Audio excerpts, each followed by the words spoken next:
stone roller.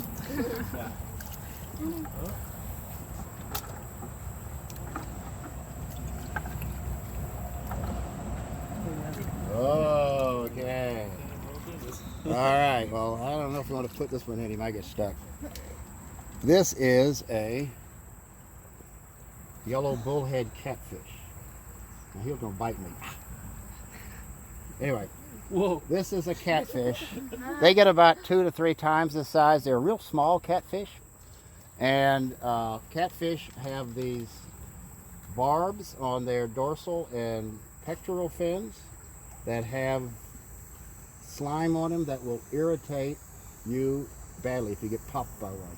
I mean, your hand will swell up. I've had it happen 2 or 3 times in the course of your life. But this is a small animal. Catfish have these little whiskers. You see these little whiskers here? Come on. He bit me right there. You see these whiskers? And those whiskers have all kinds of chemosensory units in it. You can smell scents of food and everything from a long way away. And so, hence their name cats, because of the whiskers, like cats do. He'll get stuck in there, I think. So this is a yellow bullhead. This is the species, and they're pretty common. So I'm going to let this guy do his thing. All right, there he goes, swimming downstream. There he goes, back home with a headache. There he goes. Freedom. He's going. All right. All right, let's see. All right, here is a long-eared sunfish again. Pretty animal. Zip his over. Sorry, bud. All right, so they get either females or young ones. They're not quite as bright. These are long ears, but they're still pretty. Okay.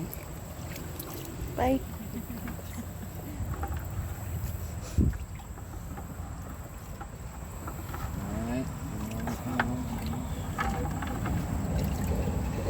Okay, different type of sunfish, a bluegill. This is a young bluegill. Oh, you'll get to know this one.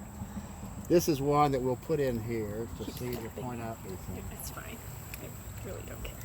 Bluegills, unless they're old and dark, they have these sort of double banded bars like that, vertical bars. You'll see these vertical bars. That's a giveaway for a bluegill. Bluegills are a type of sunfish. They get to be bigger than your hand. And of course, this is the most common brim. Brim is the name for any old sunfish a fisherman can identify. So brim is any old type of sunfish. The most common sunfish or brim that people catch is this by far. This has been stocked in every farm pond, lake, all over the U.S., even out of its range. So they're very popular game fish, food fish. And bluegill do exactly the same thing as far as the other sunfish do, as far as mating, defending the nest. They all do the same thing. That's a young one. And when they get adults, they get the blue patches underneath their opercular flaps. All right, we're getting clearing ones up here, I think. Still 1 minute on here. Here we go. Ooh. This is a different species of minnow. This is perfect, I think. Hang on. It is.